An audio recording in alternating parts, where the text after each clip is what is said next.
اب جب موسیٰ علیہ السلام نے بار بار تکرار کر کے اس کے ذہن میں ایک بات اس کے انگریوڈ کر دی کہ رب العالمین کوئی بالا تر ہستی ہے جو پوری کائنات کی خالق ہے اور مالک ہے اور سب کا پرورش کرنے والا ہے، اور جو ایسے حضرت موسیٰ علیہ السلام اللہ کا پیغام دینا چاہ رہے تھے کہ اللہ واحد ہے، اسی کی عبادت کی جائے اور اسی کا حکم بجا لایا جائے۔ اب بحث اس بات میں رہ گئی تھی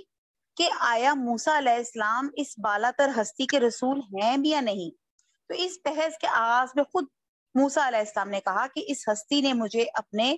دعوی رسالت کی تائید میں کچھ نشانیاں دی ہیں، اگر آپ اجازت دیں تو میں نشانیاں پیش کر سکتا ہوں۔ اب جو فرعون تھا جس نے ان کو پہلے ایک دیوانہ ڈکلیئر کیا، پھر اس کو زور ڈالا کہ اگر تم باز نہیں آئے تو میں تمہیں قید میں ڈال دوں گا، اس نے کہا چلیں اگر یہ اتنا کہہ رہے چلو دکھاؤ، اگر تم اپنے دعوے میں سچے ہو تو کوئی نشانی ہے تو پیش کرو۔ آیت نمبر 32، فَأَلْقَى، فا پس، القا ہوتا ہے ڈالنا، پس ڈال دی، عصاہو، عصا اردو میں بھی عصا کہتے ہیں لاٹھی کو، اور ہو اس کی اپنی لاٹھی، فَإِذَا، تو یکایک، ہیا وہ، ثعبان، ثعبان کہتے ہیں استہا، اور مبین سرئی، کھلم کھلا۔ تو اب یہاں با محاورہ ہے کہ بس انہوں نے اپنی لاٹھی ڈال دی تو اسی وقت سری استہا بن گئی۔ یہ اگلا بھی میں ساتھ پڑھ لیتی ہوں، وَنَزَعَ، و اور، نزاع، نزا والے کے حالت نزا ہوتی ہے نا، جیسے نکالا، یدعو، ید ہاتھ اور ہو اس کا، فَإِذَا، پس جب، ہیا وہ، بیضاء، بیضا، بیضاء، بیضا کہتے ہیں سفید کو، للناظرین، ناظرین، ناظر کون ہوتے ہیں؟ دیکھنے والوں کے لیے۔ تو آیت نمبر 32 میں ہے کہ وہ اپنا ہاتھ جو نکالا، نزا جیسے میں نے بتایا نا، نزا کھینچا، جان بھی کھچتی ہے نا جب نزا، حالت نزا ہوتی ہے، تو وہی نزا سے یہاں مراد ہے کہ وہ اور نکالا یا کھینچا اپنا ہاتھ، تو اسی دم دیکھنے والوں کے لیے سفید براق نظر آنے لگا۔ اب یہاں پہ حضرت موسیٰ علیہ السلام نے موسیٰ علیہ السلام نے فرعون سے اجازت لے کے اللہ کے دو معجزے جو اللہ تعالیٰ نے ان کو عطا فرمائے تھے وہ پیش کیے، کیونکہ جب فرعون نے موسیٰ علیہ السلام سے ان کی رسالت کے ثبوت کی نشانی مانگی، تو پھر آپ دیکھیں، آپ امیجینیشن میں لے کر آئیں کہ ایک دربار ہے اور ایک ہیئرنگ چل رہی ہے، کورٹ چل رہا ہے، اور ایک بندہ آپ کے اوپر الزام پہ الزام لگا رہا ہے اور آپ کو کہہ رہا ہے کہ ثابت کرو، تو آپ سوچیں کہ آپ امیجینیشن میں لے کر آئیں کہ حضرت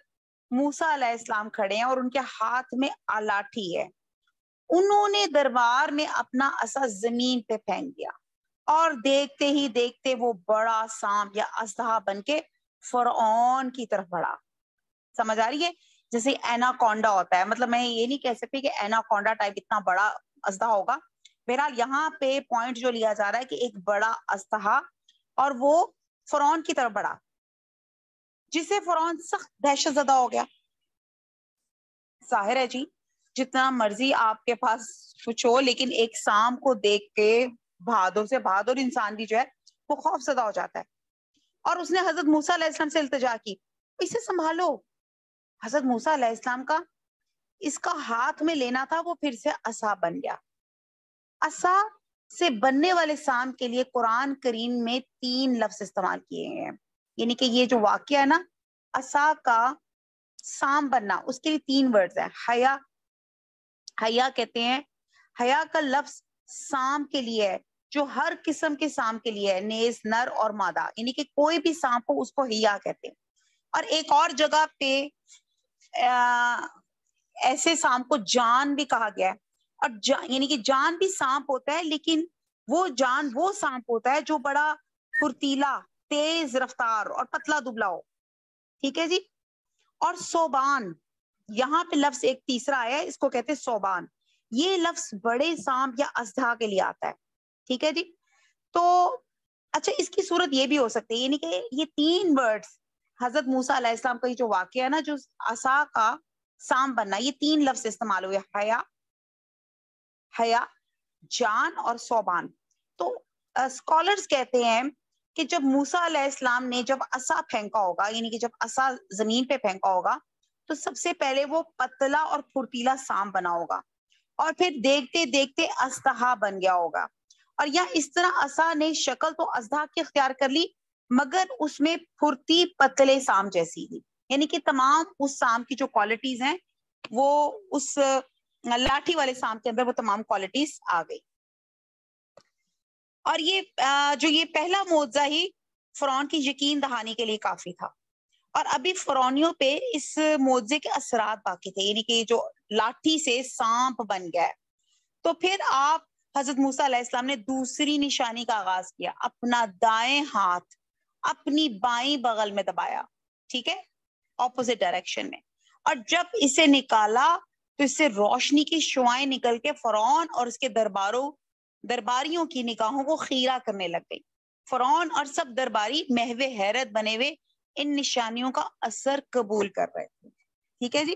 اب آپ کو پتا چلا یہ اللہ تعالیٰ نے جیسے ہی ان کو شرف بخشا تھا ہم کلامی کا حضرت موسیٰ علیہ السلام کو، ساتھ اللہ تعالیٰ نے آپ کو 2 معجزے دیے تھے جو میں نے کل ہماری ڈیٹیل میں تھی، جب وہ اس درخت کے پاس گئے تھے تو اللہ تعالیٰ نے 2 ان کو یہ معجزے دیے تھے. اور یہ 2 معجزے ایک عقل رکھنے والے کے لیے تو سمجھنے کے لیے بہت کچھ ہے. ہم آگے چلتے ہیں کہ اگر فرعون نے آگے کیا ریاکشن دیا. اچھا جی، اب آگے ہے آیت نمبر 34. قالا کہا، للملائی، ملا کہتے ہیں سرداروں کو، جو ایلیٹ کلاس کے، جو اچھی پوسٹوں پہ ہوتے ہیں. لیے ملاؤ اپنے سرداروں کو، کہا فرعون نے اپنے سرداروں سے، حولہ ماحول سے ہے، ٹھیک ہے، ارد گرد سے ہے، حولہ اپنے ارد گرد سے، حول اور ہو، انا بے شک، ہاذا یہ، لا ساحر البتہ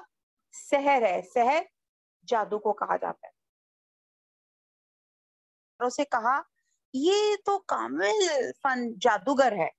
مطلب بجائے معجزوں سے امپریس ہونے کے اس نے یہ کہا کہ یہ تو بھائی کوئی جادوگر ہے. یریدو،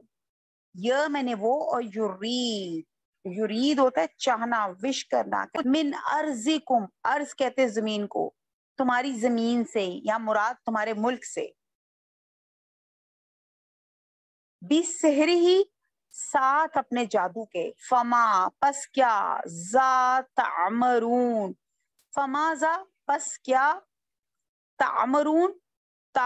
تم کیا حکم دیتے ہو، امر سے لفظ ہے یہاں پہ، یا تمہاری رائے کیا ہے، یہاں مراد ہے. یعنی کہ ایک طرف تو وہ خدا بننا چاہتا ہے اور دوسروں سے وہ مشورہ بھی لے رہا ہے. اب سوچیں یہ کیسا خدا ہے کہ جو اپنی کسی بھی چیز کے لیے مشورہ لے رہا ہے. اللہ سبحانہ تعالیٰ جو ہے،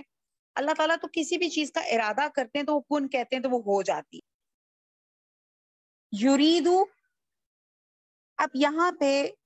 فرعون یہ چاہتا ہے کہ تم کو، مطلب اب وہ کہہ رہا ہے کہ چاہتا ہے کہ تم کو اپنے جادو کے زور سے تمہارے ملک سے نکال دے، تو تمہاری کیا رائے ہے. اب یہ فرعون اپنے درباریوں سے پوچھ رہا ہے.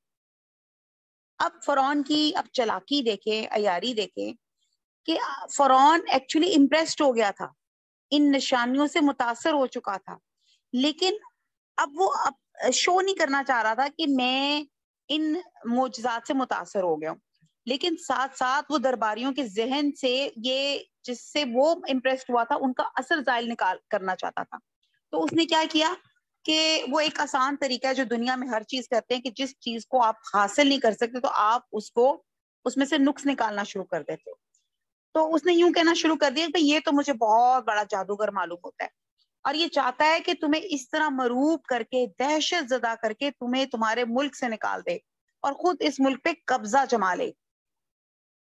اب یہ تو ظاہر ہے کہ فرعون کی ان دونوں باتوں میں کھلا تضاد ہے. پہلی تو بات یہ ہے کہ اس نے درباریوں اور عام لوگوں کو الو بنانے کے لیے کہی تھی، کیونکہ جادوگر تو ہر جگہ پائے جاتے ہیں اور ملک کے مصر میں بڑی تعداد میں موجود تھے، مگر کسی جادوگر میں یہ ہمت نہیں ہوئی تھی کہ جادو کے زور سے کوئی ملک تو کیا وہ چھوٹی کوئی بستی ہی فتح کر کے دکھا دے۔ اور جو شوبدے دکھانے کے بعد، یہ نہیں کہ وہ جادوگر تھے جو کبھی کوئی جادو یا کوئی ایسا میجک کرتے تھے تو اس کے بعد وہ اپنی محنت کا اجرت، اپنی صلہ مانگتے تھے، یعنی کہ وہ اگر ان کے پاس جادو ہوتا تو سب سے پہلے اپنے آپ کو خوشحال کر کے بیٹھے ہوتے۔ تو بھلا کسی جادوگر کی ہمت کیسے ہو سکتی ہے کہ فرعون جیسے جابر حکمران کی آنکھوں میں آنکھیں ڈال کے اتنے کانفیڈنس کے ساتھ بات کرے، اور جو فرعون کے منہ سے جو بے ساختہ نکل گیا، تو اس سے پتہ چلتا ہے کہ یہ شخص واقعی اللہ رب العالمین کا رسول ہے۔ اب فرعون یہ سوچ رہا تھا کہ اگر میں نے اس کی دعوت کو جھٹلایا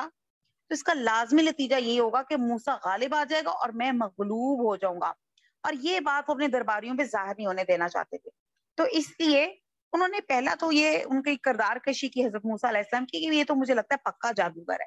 اور تامرون کا جو ترجمہ ہے یہاں پہ کہ کیا حکم دیتے ہو یا کیا حکم کرتے ہو۔ اب جو فرعون جو بڑا خود سر تھا، اپنے آپ کو رب کہلا رہا تھا،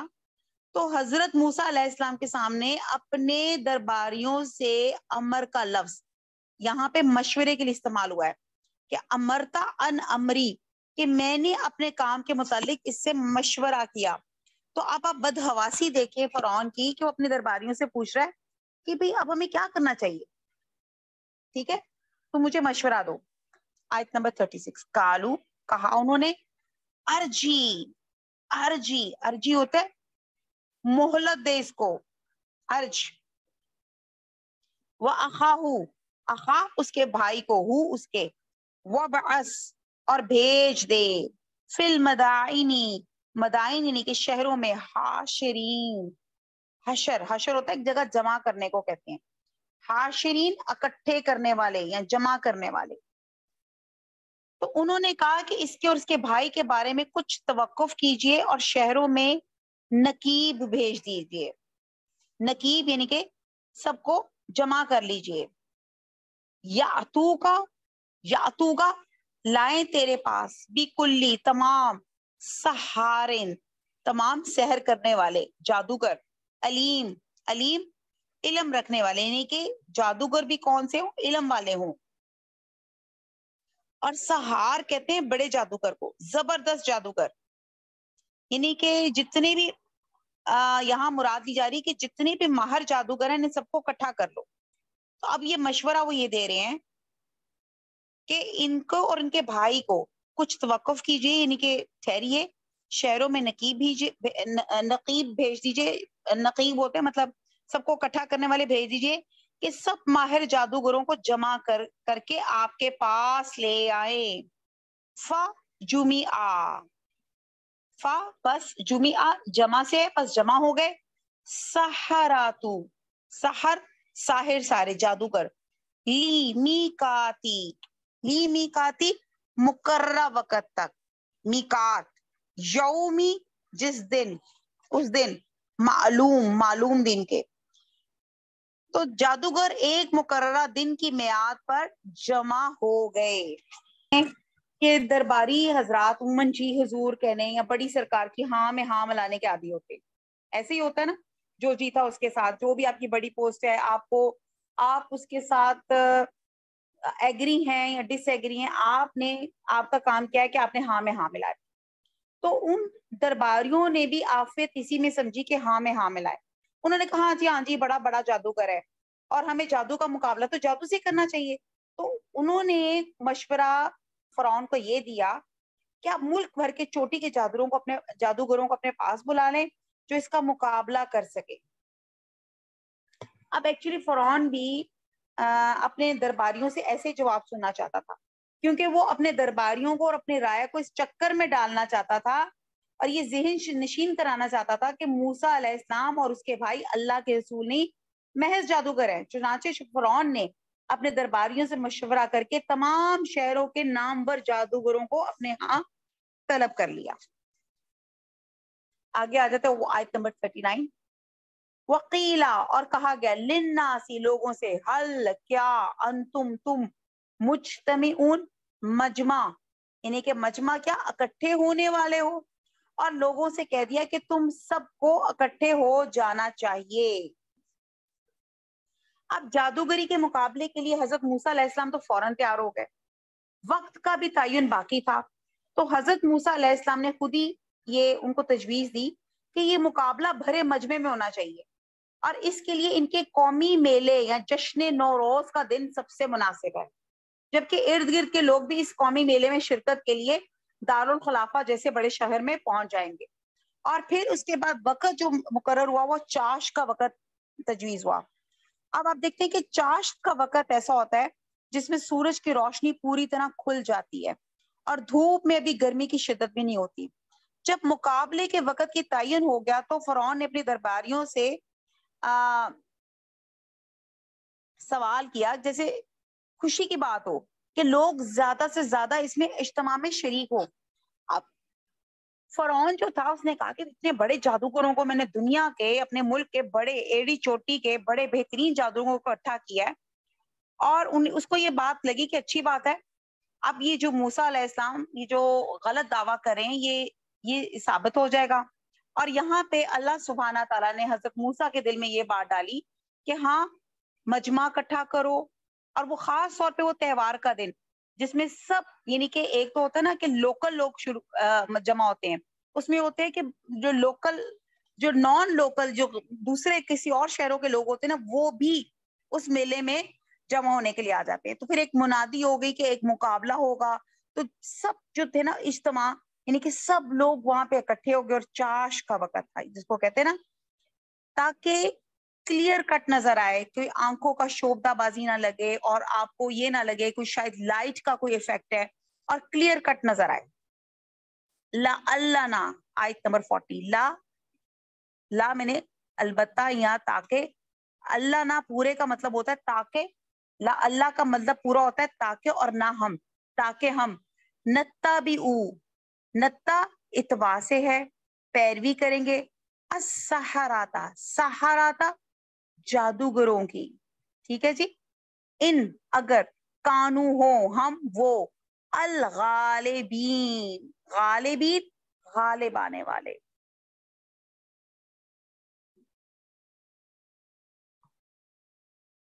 تاکہ اگر جادوگر غالب رہیں تو ہم ان کے اتباع ہم ان کے فالوورز ہو جائیں. آیت نمبر 41 فلما پھر جب آ گئے سحراتا السحرات جادوگر کالو کہا انہوں نے لی فرعون سے انا حمزہ کے اوپر زبر ہے تو کیا اور انا یقیناً لنا ہمارے لیے لا اجرن اجر ہوگا صلہ ہوگا ان اگر کننا ہو ہم نحن الغالبین ہم غالب آنے والے. تو جب جادوگر آ گئے تو فرعون سے کہنے لگے اگر ہم غالب رہے تو ہمیں صلہ بھی عطا ہوگا. یعنی کہ جیسے میں نے پہلے بھی بتایا تھا کہ جادوگر آج کی دنیا میں بھی جو لوگ بھی میجک پرفارم کرتے ہیں تو وہ کوئی فری تو نہیں ہوتا نا، وہ تو ٹکٹس ہوتی ہیں اس کے، وہ جو بھی ایکروبیٹیاں جو بھی وہ مظاہرہ کرتے ہیں اس پہ وہ ان کی یہ ہوتی ہے کہ ہمیں کچھ نہ کچھ دیا جائے. تو یہاں سے آپ اندازہ لگا لیں کہ بیچارے جادوگر تو خود محتاج ہے، اگر ان کے پاس جادو کے وہ کرشمے بازی ہوتی تو سب سے پہلے اپنے آپ کو امیر کرتے. تو یہاں پہ جادوگروں نے فرعون کو ریکویسٹ کی کہ اگر ہم غالب آ گئے تو کیا ہمیں کوئی صلہ بھی ملے گا، ہمیں اس کی کوئی اجر بھی ملے گا. فرعون نے لوگوں کو اس اجتماع کی جو شمولیت جو تھی اس کی دعوت عام دی اور اس امید پہ دی کہ چوٹی کے جادوگروں کی اتنے بڑی تعداد جمع ہوگی اور سب سلطنت کے لوگ موجود ہوں گے تو ان کے دبدبا اور روب سے حضرت موسیٰ علیہ السلام مروب ہو جائیں گے اور اپنی اس توقع کا مظاہرہ کرتے ہوئے کہنے لگے امید یہی ہے کہ ہمارے جادوگر غالب آئیں گے. اس صورت میں ہمیں اپنے جادوگروں کا ساتھ دینا چاہیے تاکہ موسیٰ کی شکست اور مغلوبیت پوری طرح لوگوں کے سامنے کھل کے واضح ہو جائے کہ یہ غلط دعویٰ کر رہا ہے، اور لوگوں کو تاثر دیا جائے کہ ہمارا پلہ بھاری ہے، اور اس سے یہ پتہ چل جائے گا کہ ہمارا دین یعنی کہ فرعون کا دین درست ہے، اور یہ جو دین لے کر آ رہا ہے یہ پتہ نہیں کہاں سے لے کر آ رہا ہے۔ اور ایک بات اسکالر کہتے ہیں سحراتا سے مراد حضرت موسیٰ علیہ السلام اور حضرت ہارون لیے گئے ہیں، یعنی کہ فرعون نے بھرے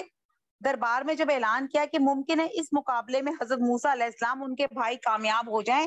اس صورت میں ہم ان کی راہ پر چلیں گے۔ اس صورت میں بھی فرعون کی مراد یہی تھی کہ مقابلے کے بعد ہم انصاف کی راہ اختیار کریں گے جس میں ہماری خود غرضی کا کچھ دخل نہ ہوگا، اور جو فریق بھی غالب آئے گا ہمیں اس کا ساتھ دینا ہوگا۔ آیت نمبر 42، یعنی کہ دو اس میں سے پوائنٹس نکلتے تھے جو میں نے آپ کو بتائے۔ آیت نمبر 42 ہے،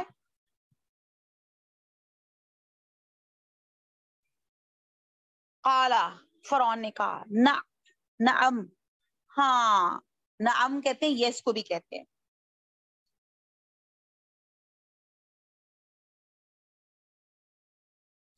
وَإِنَّكُمْ، اور بے شک تم، اذن اس وقت،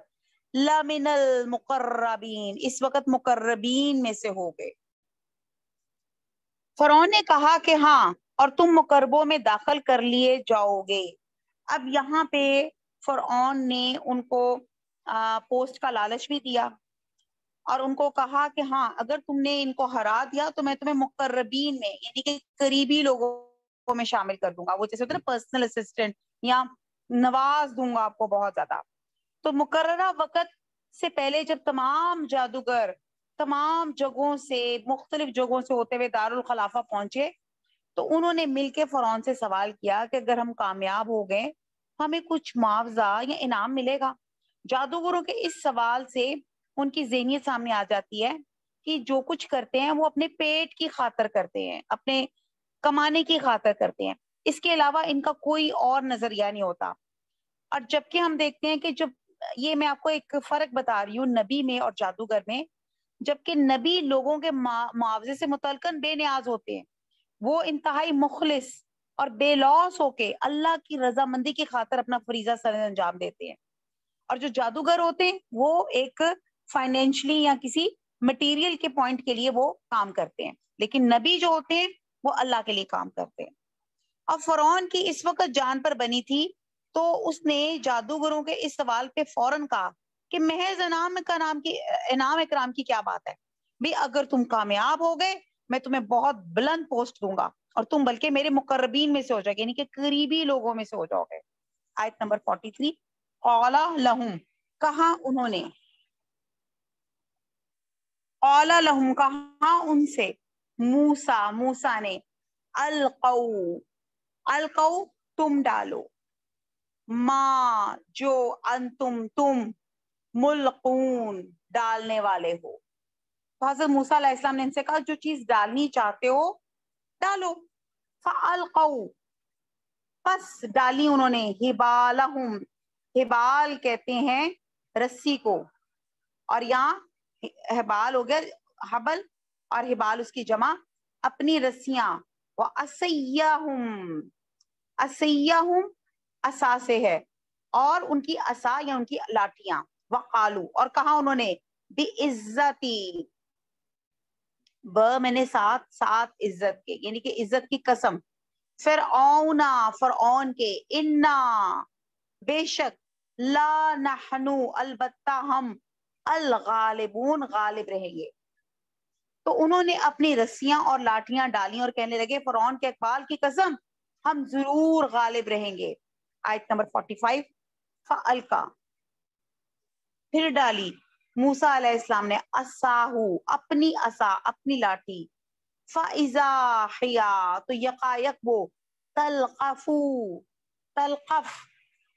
ہوتا ہے نگلنے لگی، سوالو کرنے لگی،